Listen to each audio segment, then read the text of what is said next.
2006. So we were talking about the end of the war. Can you tell us then when your service ended in China and how you got all the way home the first time you saw your family? Okay, well, we, when the war ended, we were in Liangshan, China, and we did these flights into Shanghai in October, and that was about the last flying we did. And then we left, I'm trying to remember, I guess we left our airplanes right there. We flew to Kunming with our airplanes. I mean, that's where we left.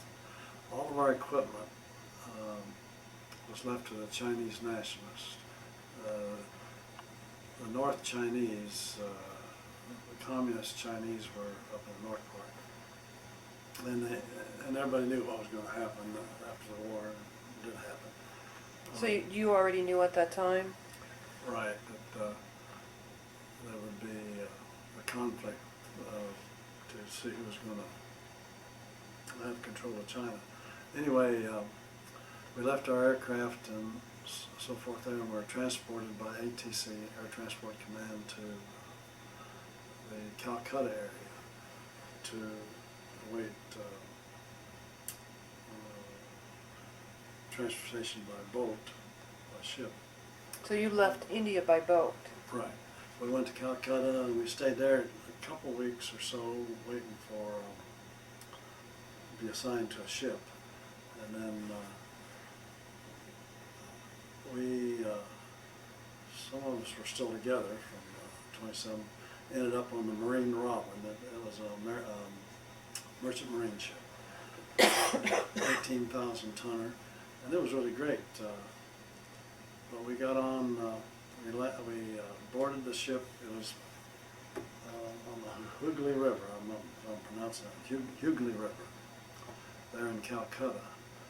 And we discovered after we were on ship that there was, on the deck above us, there was 200 nurses going home. So anyway, they try to keep everybody separate. But anyway. Was that the first time for you to be on a boat that size? Yeah. And of course, I found out right away when we were up on the bridge, you get a tour. So he asked the captain, the question says, "Captain, sir, how big is this boat?" And he says, "Well, number one, Lieutenant, it's not a boat. It's a ship." So, he sets it straight right away. But he was a nice guy, and we're fairly crowded in there, but it was okay, and once we got going, we found out that, it had 2 or 3 places where you could eat. And enlisted men, they were down below. They still had it fairly well, but they packed everybody in pretty close. But them enlisted were a little more closely packed. But anyway, once we got moving, we drift down the Hooghly River into the Indian Ocean. Well, it was a ways, several hours. There's all kinds of traffic on the river. Once in a while you see a body floating. It was something different. Calcutta was different. Humanity everywhere. And now it's just much more so, I'm sure. But you see these little wooden vessels, and it was in the morning. They were all washing their faces and so forth, and having a drink of water out of this river. And just shortly before that, you saw a body go by, and you just wonder about all this.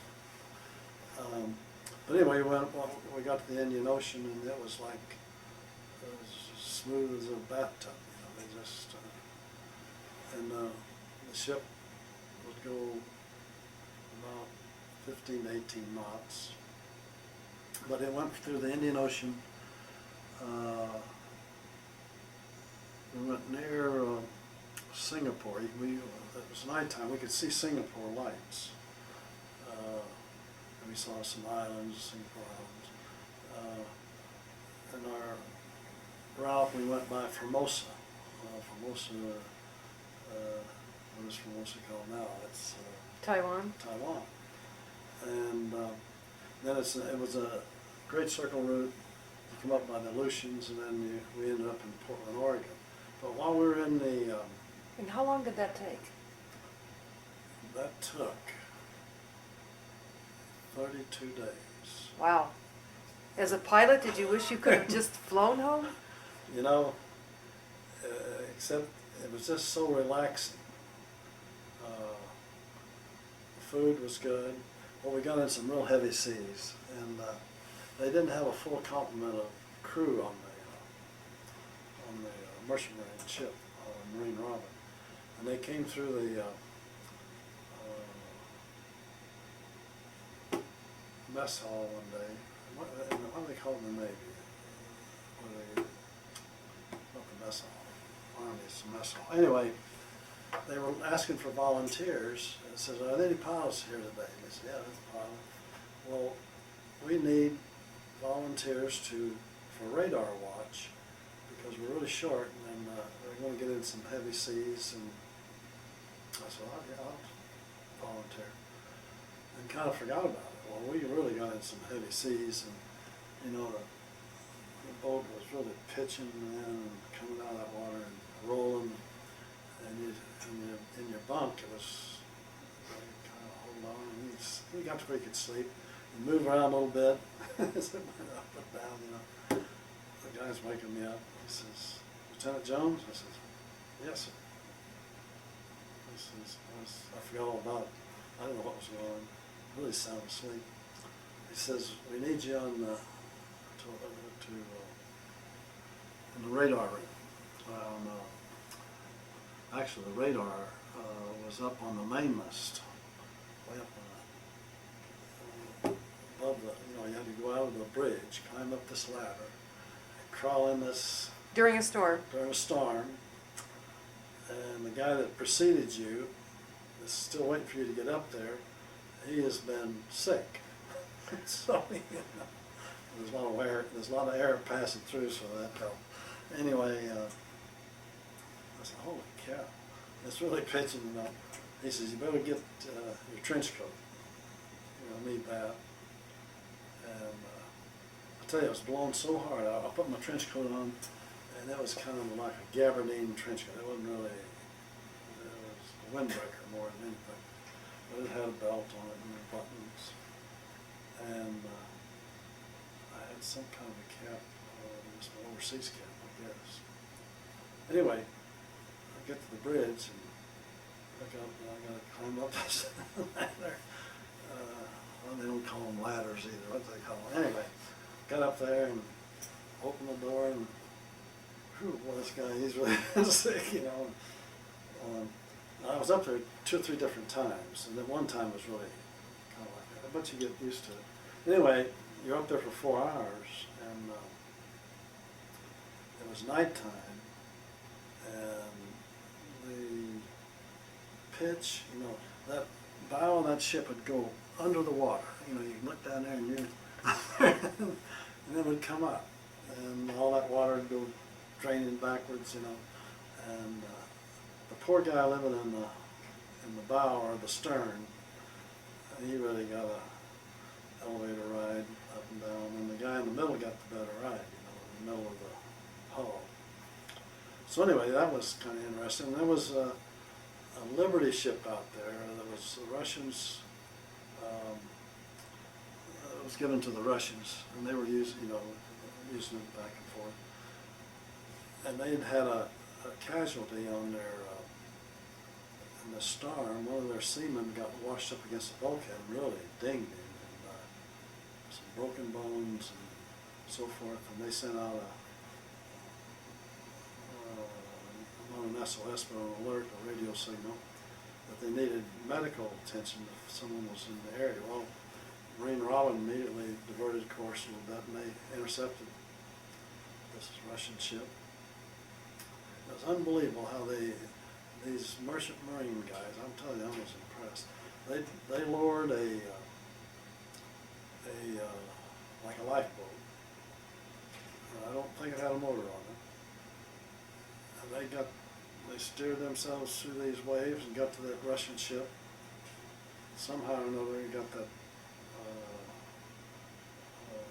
injured sailor on board, got him back and got him on board the Marine Robin. And that little hospital aboard. Anyway, this Russian, when he awakened from his, they had to sedate him and fix up whatever was injured. He really couldn't believe he was not in heaven. He could not believe. It was so good to be in this white room, nurses, white-skinned nurses, and doctors and so on. So anyway, that was one experience. But we went into Portland, and the Columbia River, and we were there for about a week getting processed, where you would much had to get processed. Did your ship get greeted by people in the area? I don't recall. It was just when we were getting close enough at night, it seemed like everything happened at night, to the shoreline, you could see and hear cars going along the road, and you said, holy cow, that's the U.S. And you hear a car honk, or whatever, and you hear people talking, music. And then as you got in the river area, there was a lot of people that knew what was happening and would look down and clap or something, but there was no big, nobody greeted really. Where we unloaded, they had to recognize you off the boat, count you off, and put you on there was some kind of a military facility there where we went for processing. From there we were put on trains, as passenger trains, troop trains. There was no passengers. And this many people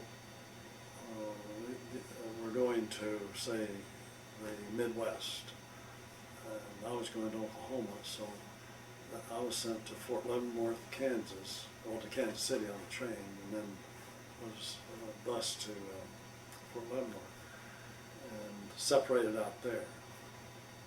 And then you could go back to Kansas City and fly if you wanted to. Braniff was flying into Kansas City, Oklahoma City. But I was really enjoying these train rides, so I elected to go on by train. Anyway, when I got to, I went to Kansas City and they put me on a train, got to Oklahoma City, and as the train came into the depot, the train went right by. I saw my dad and my mother and some others there, and let's see, I guess my brother Dick was still in. He was in the Marine Corps, and he was still on his way back from Okinawa. He went through Okinawa, Battle of Okinawa. Anyway, my brother Harry was right behind me in the aviation cadet program, but he was flying B-26s when the war ended, and they just said, go home. They just separated. It says, we just didn't need him anymore, so he was there. Anyway, we had a little reunion, and but before we left China, one other quick thing. We had a little barber shop off the base there. Or maybe they were on the base. Anyway, 3 Chinese guys, and I'd gone in there to get a haircut, and they couldn't speak English. I couldn't speak Chinese, but I was telling them to cut off that much. I said, just cut off that much. He thought I meant that's short. And he had I don't think he had any electric appliances. The next thing I knew, he but prior to that, one of those barbers, he kept pointing my head and got a mirror, and I was starting to get a bald spot up there. Anyway, when they got to cutting my hair, it was really, crew cut, really sharp. And so when I got home, I've got my, I think I had this cap on right here. But anyway, when I came home, I had this cap on. I might have had my hard hat on, I don't know. Anyway, that was taken on the Marine Robin. Um,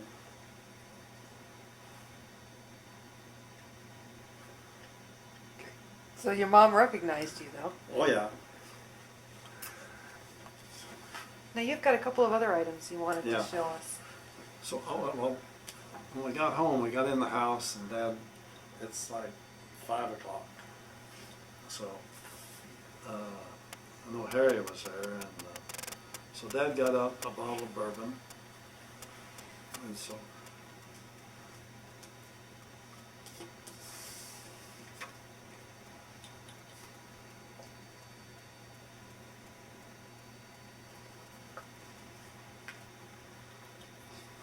They were happy to have you come home. it was really kind of funny. We all we all had a drink, and but I still had my hat off.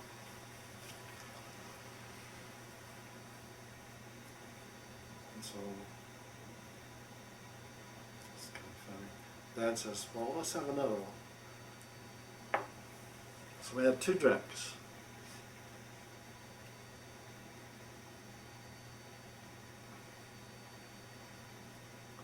And he says, "Son, when are you going to take your hat off?" I was so ashamed being bald headed there, you know. So I took my hat off. He said, "Hell, he looked fine, you know." Anyway. So, anyway. That was that. Had you had much of an opportunity to get letters from home, and what was the delay in China by the time you got a letter? You know, the mail service was pretty good. It about 2 weeks. So And did you save letters that you I wrote? did, except they all got lost. And I think my mother, she saved them too. But whatever happened to them, I don't know. You had some She other died. pictures you wanted to share. I'm sorry. That's okay. I said she passed on and early on. Oh, this is a picture taken at Chikyang, and that is the Japanese transport plane that flew into Chikyang after the second atomic bomb, bringing the Japanese officials in to start the surrender ceremonies for the Chinese forces in that part of China. And that's Sam Thacker in the picture there with me. And Sam was from Georgia in the Athens area, and he was a professor later and retired from University of Georgia. He was a professor of, can't remember what now, but really a neat guy. Can you tell us what you did afterwards? Well, when I got home, I'd been dating this girl in high school and when I was in college, and then we wrote a lot back and forth. And it was like we were going to get married, but when I got back, I was really kind of unsettled, and I wanted to go back to college in GI Bill. So I went back to Oklahoma A&M. She wanted me to become a doctor, and she'd written me that in a letter before leaving China. So I decided, well, yeah, I'll become a doctor. So I changed my major from agriculture, animal husbandry, to arts and science, pre-med, and was doing real good. I finished that semester and was in the next semester, and I'd go back and forth to see Joan in Oklahoma City. Then I got a letter from her saying that she wanted to tell me that she had met so-and-so, Dr. So-and-so, and she was planning to marry him. But she would like to see me, but so I called her and told her. But when I called her, I found out she was. Her mother said, "Well, she's at St. Anthony Hospital. She's having appendicitis, had her appendix taken out." So anyway, I went down that weekend to see her, and at that time, I stayed in the hospital a week for anything. So she was telling me about Paul, and so that was the end of that relationship. I lost my ambition to be a doctor. So anyway, I stayed in school to finish that semester, and then decided that my brother, younger brother, he was out in Amarillo, but this time working for a cattle company. That's why I grew up in cattle, and he says, I thought, well, I'll just go to Amarillo. That's what I did. I packed up, went to Amarillo, and while I was there, I worked for International Harvester Company until I found a job flying for a cattle company, and I've been flying ever since. And that's until I retired. So you continued to fly, and you stayed in the reserves? Right. Stayed in reserves. While I was flying for this cattle company in Amarillo, I would drive on weekends that we had mandatory reserve training at Tinker in Oklahoma City. I'd drive back for that, and we were flying the Douglas 826, which at this time had been redesignated the B-26. And so and while I was there, I would, there was a big change in the cattle market, and the airplane that I was flying was sold, so I went back to Oklahoma City, was on the stockyards when the Korean War broke out, and I was flying B-26s, so our unit was recalled, and then I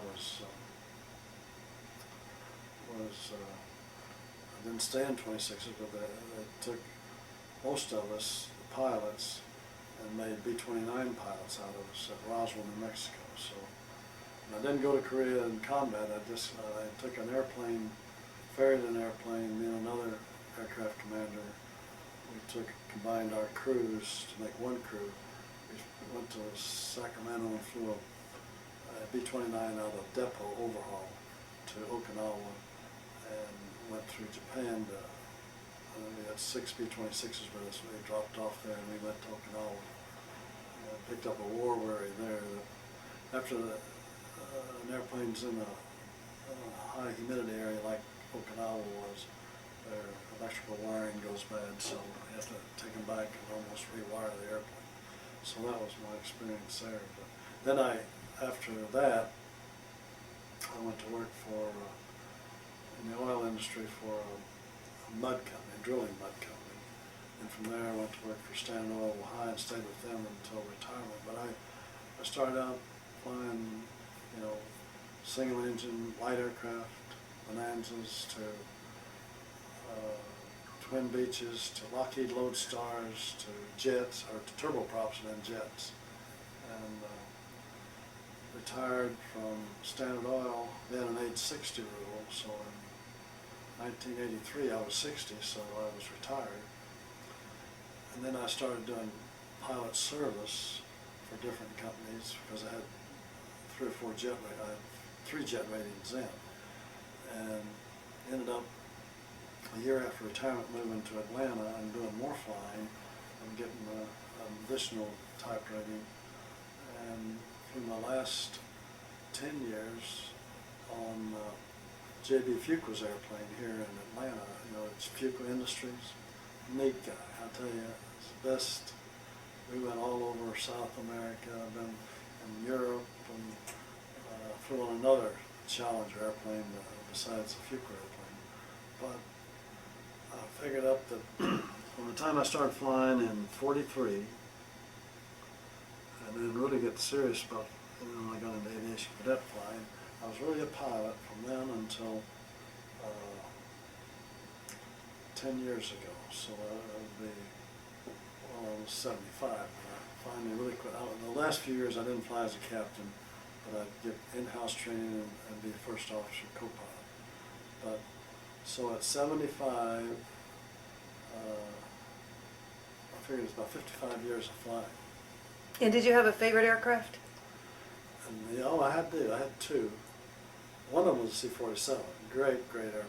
It, a lot of great memories, and then all these jets I've flown.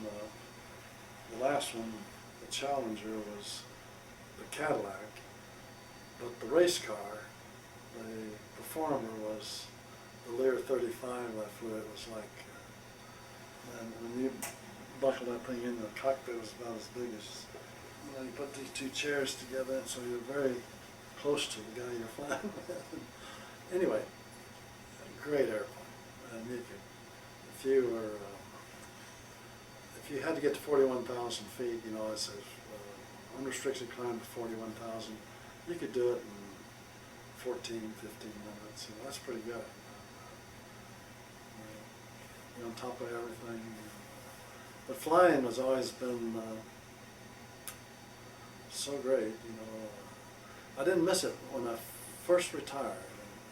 That'd be 8 years ago, coming up on 8. But I do miss it now.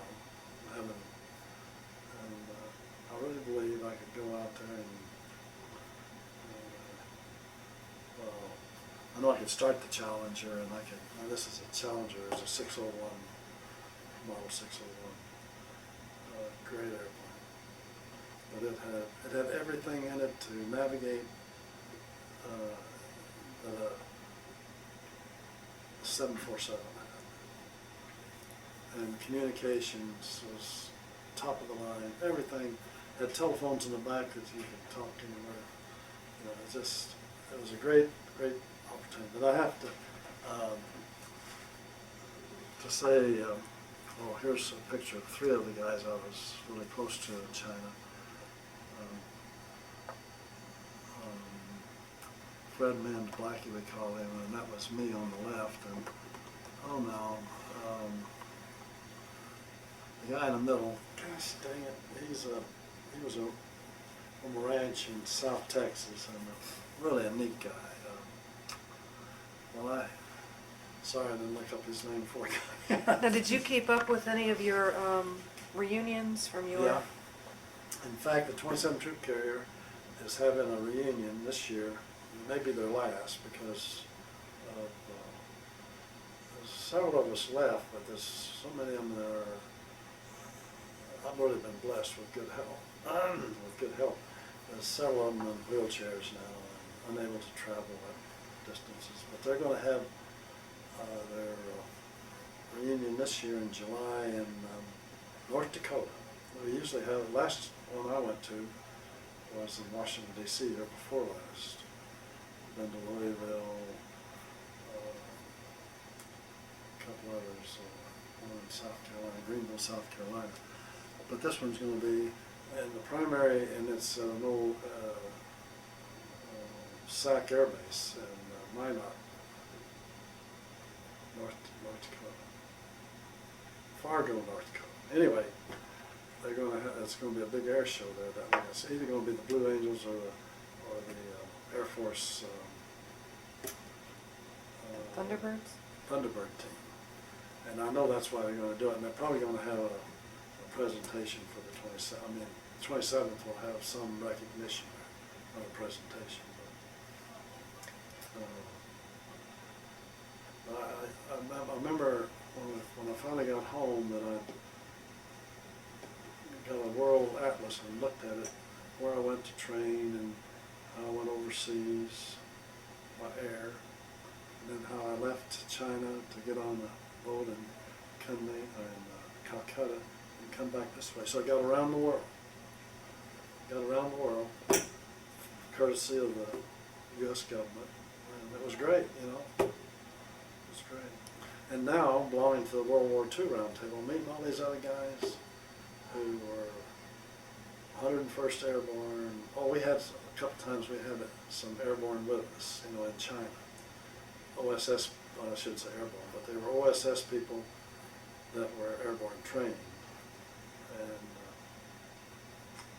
this one guy showed up. He'd been working with the Kachins in Burma, and we'd done a mission, and he had a jar, a so big glass jar, of something in it, it's formaldehyde. And I says, good the guy, I called him John. I said, John, oh, when we got to where we were going to land. He says, hey, he says, Lieutenant, he says, would you mind letting me and my buddy jump instead of going down on land? I said, sure. He said, I said, how you want to go from? He said, well, 500 feet, that's okay. I says, 120 indicated, mile per hour indicated, fine. Yeah, he says, that's fine, so that's what we did. It might have been 110. We circled the airport and aerodrome, and they went out, we went in. Anyway, one of the enlisted men, one of that crew, he had this jar. And I says, what are those those look like ears? He says, they are. I says, where'd you get them? He says, off of Japanese. Not after they were failed. But anyway. Well, we've got so many interesting stories we could hear, but we need to wrap up the tape. I guess just to give you an opportunity to just tell us about your family. Oh, fantastic. Well, after I was a little late getting married, I was living in Cleveland, and I got to play a lot of tennis over time, and I still play tennis. I was unmarried, I was dating this girl and that girl, but if any of them got serious, I put my track shoes on and disappeared. Anyway, we were coming down here. My brother Mike, he still lives here. He was with Chevron Chemical Company, and he was a tennis player. And so he and I had played a couple times, and I could always beat Mike. I don't want Mike to see this, but I can't now. He beats me now. But Mike says, I've got a friend, I've got a guy I want you to meet, but you'll have a hard time beating, but you'll enjoy playing with him. I said, who's that? And he says, Andy Beakey. He works for Texaco, but he's got a job that he travels a lot. But anyway, he got us together, and we were at this time so high. I was flying for Stanley High. We were flying down here, and they had bought Gulf Oil's properties down here and BP's properties. And we would come down here twice a week, Monday and Friday. We stay all day, and we had 2 airplanes, so he didn't make it. Every week he wasn't down here, but I was down here enough, and Andy and I would play tennis, and then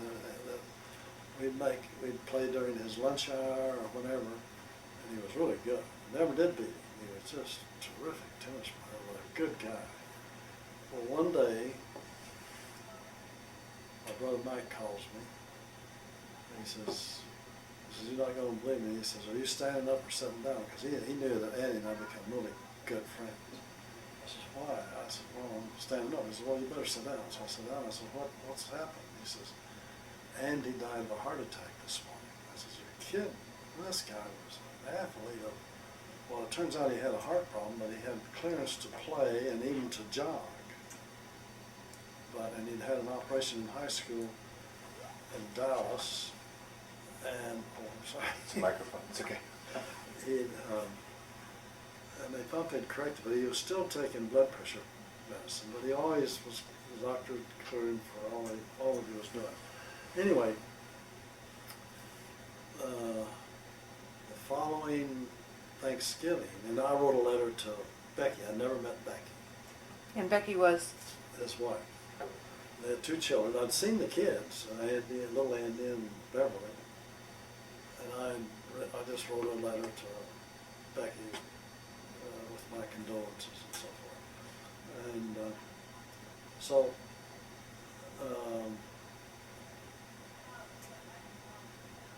and that was it. And she wrote an answer, a nice letter back. And then the following Thanksgiving, I went down, drove down, or flew, I guess I flew down on the airlines to Atlanta from Cleveland to spend Thanksgiving with Mike and Ruth and his family. They had 6 kids. And So while we went to Mass one morning at Holy Cross, and anyway, I was with Ruth and Mike, and I said, "Oh," I said, "who's that playing the organ?" And Ruth says, "Oh, that's Becky Beakey, Andy's widow." I said, "Holy cow."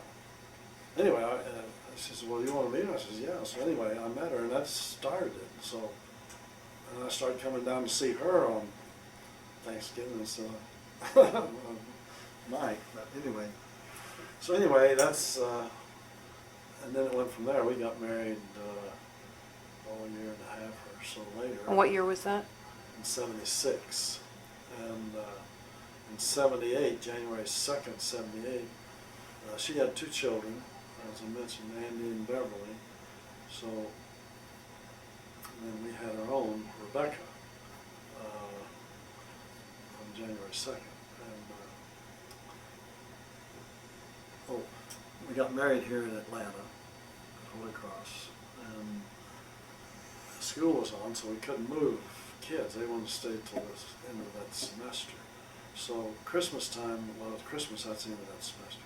So I came down and was staying at their house, and so we had the moving van coming, and of course it's December, it's nice winter here in Atlanta, and we load all the furniture, and we get in Becky's car, and we start up to Atlanta, and we get to Chattanooga, and stayed all night there, and I've got Becky, Andy, and Beverly, a cat and a dog in the car. I inherited a cat and dog with 2 kids and Becky when we got married. Anyway, and I forget who got the cat was in like a little cage, and I think it was Becky reached back there to pet the cat, and the cat just bit her right into the bone. Cat, they don't like to travel, I guess. But anyway, we get to Ohio, and man, there's a snowstorm on, and we have to stop at another place. And they're looking at each other, and they've left Georgia, now they're going to Ohio in the winter, middle of winter. Anyway, we get there, and when the truck arrives, several days later, I had a little 4-bedroom house, and she had a big 4-bedroom house. And here comes this huge van with all this furniture. And anyway, the day that truck arrived, snow was was piled up so high along the sidewalk. It's blowing. It's 18 degrees. And that dog has never seen snow. And anyway, it was a shocking experience for the family. You started a new life. To start a new life. Well, we actually need to close. Okay. Any last parting words you want to put on the tape? Well, no, I just appreciate y'all doing this, and I think it's great, this project that y'all are doing. I think it's fantastic, and I'm just proud to be a part of it. And Well, we thank you so much for your service. well, thank you, Marilyn. And Quick question.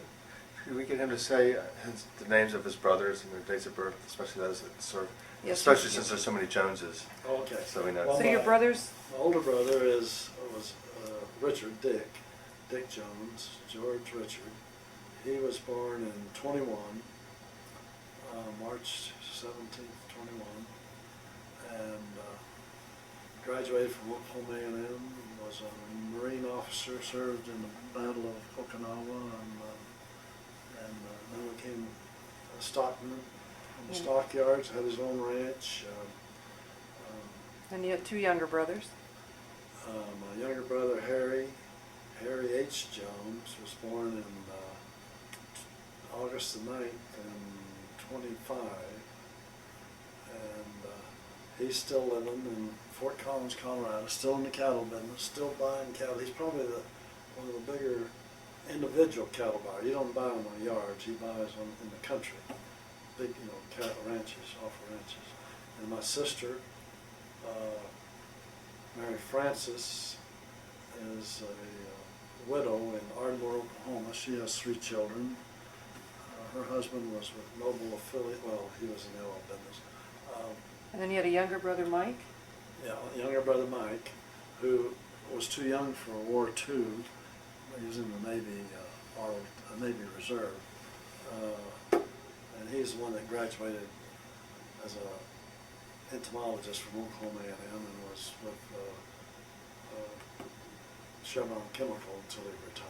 And Mike was born, Mike was born in, golly, about, he's just 74, see, 74. See, I'll go backwards.